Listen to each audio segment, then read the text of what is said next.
এই যে এই গরমে নিয়ে আসলাম এই যে 3টা আম। গ্রামে গেছিল আপনাদের ভাই সেদিনকে, তা যে নিয়ে আসছিল হচ্ছে কয়েকটা আম দিছিল আমার মামাতো দেবর। তা ভাবলাম যে হচ্ছে আমগুলো কি করব, মানে প্রচণ্ড গরম। আর গেছিলাম হচ্ছে আজকে কলেজের থেকে এসে মানে এতটা গরম রাস্তায় মনে হচ্ছিল যে মুখ মনে হয় পুড়ে যাচ্ছে এরকম, মানে মানে রাস্তা দিয়ে আসার মতো নেই এরকম অবস্থা। তো খুবই কষ্ট লাগছিল, মনে হচ্ছিল ঠান্ডা কিছু খাই না, মানে একটু টক জাতীয় কিছু খাই। তাই এসে আবার কি করব, আমের কথা হঠাৎ করে মনে হলো যে আম না ঘরে আছে।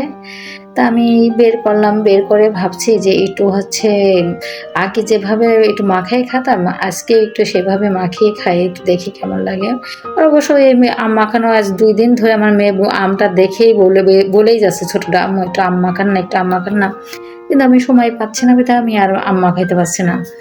তা আমি এই যে 3টা আম নিচ্ছি, কারণ খুব বেশিও খাবো না, কারণ গ্যাস হয় প্রচণ্ড, মানে ইসের আম খাইলে টক খাইলে পারে। এই জন্য খুব বেশি না, আমি 3টা আম খুব ভালো করে ধুয়ে নিয়েছি। ধোয়ার পরে আমি হচ্ছে এই যে ছুলে নিলাম, ছুলে নিয়ে তারপরে হচ্ছে আমি এই যে এই গ্রেটটার সাহায্যে আমি হচ্ছে এই করে নিচ্ছি যে চিকুন চিকুন ছোট ছোট ভাজি ভাজি মতো হবে এমন করে, কারণ হচ্ছে দাঁত টক হয়ে যায়। আম তো খাইতে অনেক ভালো লাগে, কিন্তু হচ্ছে একটু মোটা মোটা করে খাইলে দাঁতে হচ্ছে কেমন যেন শিরশির করে টক মতো হয়। তাই ভাবছি যে এটাতে করলে পারে একটু ভালো হবে, একদম চিকন চিকন হবে, একটু মাখাবো, মানে মুখের ভেতর দেবো যাতে টুক করে চলে যায়, এই জন্য যাতে হচ্ছে তাদের সাবান না লাগে। তো আমি এই যে করে ফেললাম এমন করে যে হচ্ছে মানে সবগুলো 3টায় আমি হচ্ছে এরকম করে মানে গ্রেটার দিয়ে হচ্ছে কুচাই নিলাম, নিয়ে একবারে ধুয়ে ফেলছি ওইগুলা। তো দেখতে থাকেন আমি কেমন কে মাখাই। আর হচ্ছে আমি তো হচ্ছে এটা হচ্ছে লেবুর পাতা দিয়ে যদি মাখানো যায় এত সুন্দর লাগে। আর হচ্ছে শুকনো মরিচটা আমি 2টা পুড়িয়ে নিয়েছি, কারণ আমার ছোটো মেয়ে খাবে, উনি আবার ঝাল একটু কম কম পছন্দ করে টকের জন্য। আর আমি এই যে লেবুর পাতা নিয়ে আসছিলাম ছাদের থেকে তুলে, একটু নিয়ে এসে ভালো করে ধুয়েছি, ধোয়ার পরে একটু এখানে লবণ দিলাম। তারপরে হচ্ছে যে শুকনো মরিচ 2টা পোড়ায় নিয়ে আসলাম, নিয়ে আসে পোড়ানো তো একটা সেন্টই একটা অন্যরকম। আর এখানে একটু মানে একটু চিনি দিচ্ছি আমি পরিমাণ মতো একটু, কারণ আমটা দেখছি অনেক টক, অনেক মানে টকের একটা গন্ধ আসছে, আর মুখে দিছে অনেক টক লাগছে। তা আমি আবার এরপর লবণ দিলাম, লবণ একটু বেশি করে দিয়ে ঝালগুলো দিয়ে খুব ভালো করে চটকালাম। আর ওই যে লেবুর পাতাগুলো আছে না, লেবুর পাতাগুলো আমি এত সুন্দর করে আমি লেবুর মানে এই যে লবণ দিয়ে একটু চটকা নিচ্ছি যাতে ওর ফ্লেভারটা মানে বের হয়ে যায় একেবারে। এই জন্য আমি খুব ভালো করে এটা হচ্ছে মানে মাখিয়ে নিয়েছি। আর এভাবে করে একটু মাখিয়ে খেয়ে দেখেন, মানে কাসুন্দি দিয়ে মাখাইলে তো একটা অন্যরকম একটা লাগে, ঠিক আছে, কিন্তু এভাবে আম মাখা খাইলে মানে খুবই ভালো লাগে। আমার তো মাখানোর আগেই আমার হচ্ছে মুখে পানি চলে আসছিল। তা আমি এই যে বিছানার পরে নিয়ে চলে আসলাম, এসে নিয়ে আমরা 3জন খাওয়ার জন্য নিয়ে আসলাম, এসেই করছি। আর এখানে হচ্ছে ওইটা খেয়ে টেয়ে নিয়ে তারপর আমি দুপুরে রান্না করতে চলে আসছি। দুপুরে রান্না করার জন্য আসলাম, এসে নিয়ে তারপর আপনাদের ভাই এই যে মাংস নিয়ে আসছিল, মানে গরুর গোশ, তা দেখি এর ভিতরে ভালো অনেকগুলোই চর্বি বেশ, আর মাংসের সাথে লেগে লেগে আছে চর্বিগুলো। তা আমি এখান থেকে হচ্ছে আজকে গোশ না রান্না করে আজকে ভাবলাম যে হচ্ছে ই করি, মানে চর্বিগুলো কেটে ছোলার ডাল আছে, ছোলার ডাল দিয়ে আমি একটু রান্না করি। তো যেই কাজ মানে যেই কথা সেই কাজ, আমি এগুলো করে ফেললাম, করে নিয়ে আমি এখানে খুব ভালো করে একটু মানে পিস পিস মতো করে কাটলাম, কেটে ধুয়ে এটা হলুদ লবণ অল্প একটু তেল দিয়েছি, দিয়ে একটু ভালো করে ভেজে নিয়েছি। আসসালামু আলাইকুম, সবাই কেমন আছেন? আশা করছি সবাই সুস্থ আছেন, ভালো আছেন। আলহামদুলিল্লাহ আমরাও ভালো আছি। আরও একটি নতুন ভিডিও দেখার জন্য আপনাদের সবাইকে আমন্ত্রণ জানাচ্ছি। আশা করছি আজকের ভিডিওটি আপনাদের কাছে ভালো লাগবে। এই যে আমি এখানে হচ্ছে যে এগুলো ভাজা মানে একটু বেশ ভালো করে একটু ভেজে নিচ্ছি, যাতে হচ্ছে যেটা মানে হলুদ হলুদ হয়ে থাকলে বা একটু মানে যদি একটু পোড়া পোড়া মতো হয় তাহলে এটা ফ্লেভারটাও একটা সুন্দর মতো আসে। এই জন্য আমি হচ্ছে খুব ভালো করে একটু ভেজে নিলাম, ভেজে নিয়ে তারপরে আমি কড়াইতে আবারও হচ্ছে মানে তেল দিয়ে দেবো, এবার সয়াবিন তেল। তেলটা দেওয়ার পরে আমি এখানে যে পেঁয়াজ কুচি দিলাম, রসুন কুচি, কাঁচামরিচ কাটা আছে সেইটা দেব, দিয়ে আমি তেলের উপর দিয়ে একটু ভালো করে একটু নেড়ে নিচ্ছি। 2-3টা হচ্ছে আমি এই যে 2টা দিচ্ছি হচ্ছে তেজপাতা, এখানে হচ্ছে আমি পরিমাণ মতো লবণ, হলুদ, তারপর হচ্ছে যে দারচিনি, এলাচ ফল, তারপর হচ্ছে যে লবঙ্গ, এগুলো গোটা কয়েকটা দিয়ে দিলাম।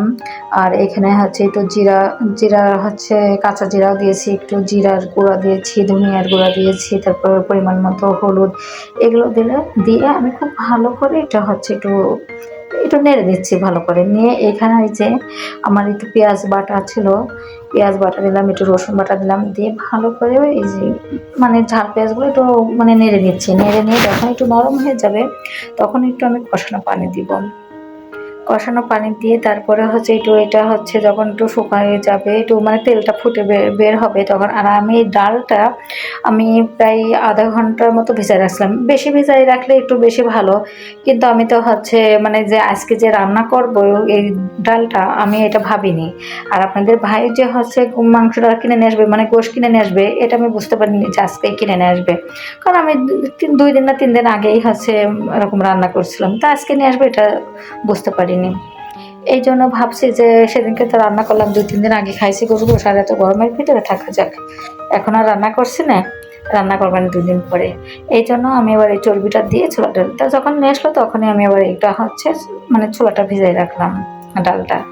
তো আমি এটা হচ্ছে নিয়ে একটু ডালটা দিয়ে ভালো করে একটু নাড়লাম, নাড়ে নিয়ে তারপরে এর ভিতরে যেই মানে চর্বিগুলো আমি যে ভেজে রাখছিলাম এর মধ্যেই আবার একটু শক্ত শক্ত চর্বি আছে। তো ভাবলাম যে শক্তটা একটু হচ্ছে শক্ত শক্ত যে চর্বিগুলো, এগুলো তো আর হচ্ছে আমি পরে দিলে সিদ্ধ হবে না।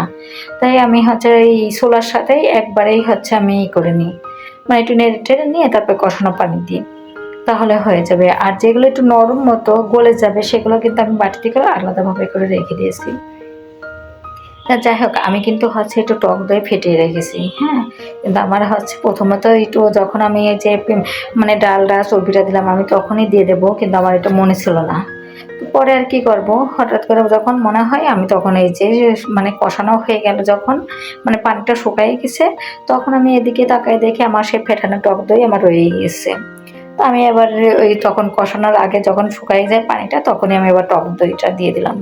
কারণ আমি টক দই আবার এর মধ্যে দিই, কারণ এখানে চর্বি আছে, তো চর্বিটা আমি গরুর মাংস টাংস রান্না করতে গেলে যখন রান্না করি তখন আমি আবার এর ভিতরে হচ্ছে একটু টক দই দিয়ে দিই। তো যেহেতু এটা চর্বির তখন তো একটু দিতেই হবে এটা টক দইটা। তো আমি এবার টক দইটা দিলাম, দিয়ে হচ্ছে একটু ভালো করে একটু নেড়ে টেড়ে আবার ওই টক দই যাই দিয়েছিলাম যেটা একটু ভেজা ভেজা মতো হলো, এটাও একটু মানে শুকাই গেলে তারপর আমি হচ্ছে ঝোলের পানিটা আবার দিয়ে দিয়েছি। দিয়ে আর আমি কিন্তু এখানে একটু মানে এই মাছে হচ্ছে ওরংটা দিয়ে একটু নেড়ে দিয়েছি, একটু মানে ডালটা ভেঙে দিয়েছি, তারপরে ওটা হচ্ছে অফলাইনে হয়ে গেছে। আর আমি একটু ঝোল ঝোল শুদ্ধ একটু রেখে দিয়েছি, কারণ এটা জাল দিলে তো কিন্তু এঁটে যাবে এটা। আমি এই যে এমন করে রাখলে এটা তো হচ্ছে জাল দেওয়া হবে বারবারই হচ্ছে মানে জমে যাবে, এটা তো বারবারই জাল দিতে হবে, গরম করতে হবে, গরম করলে তো শুকিয়ে যাবে। এই জন্য আমি এবার একটু ঝোল মতো করে রাখছি। আর এইখানে হচ্ছে দারচিনি, 2টা এলাচ ফল, তারপর হচ্ছে লবঙ্গ দিয়ে আমি হচ্ছে একটু জিরা দিয়ে একটু ভেজে মানে একটু টেলে নিলাম, টেলে নিয়ে তারপর গুঁড়া করে তারপর হচ্ছে মানে ডালটার উপরে ছিটিয়ে দেবো। তো যারা ভিডিওটি দেখছেন তারা একটা লাইক দিবেন, কারণ আপনাদের একটা লাইক আমাকে আরও একটি নতুন ভিডিও বানাইতে উৎসাহিত করবে। আর আমার ভিডিও যদি আপনাদের কাছে একটুও ভালো লেগে থাকে তাহলে সাবস্ক্রাইব করে পাশে থাকবেন।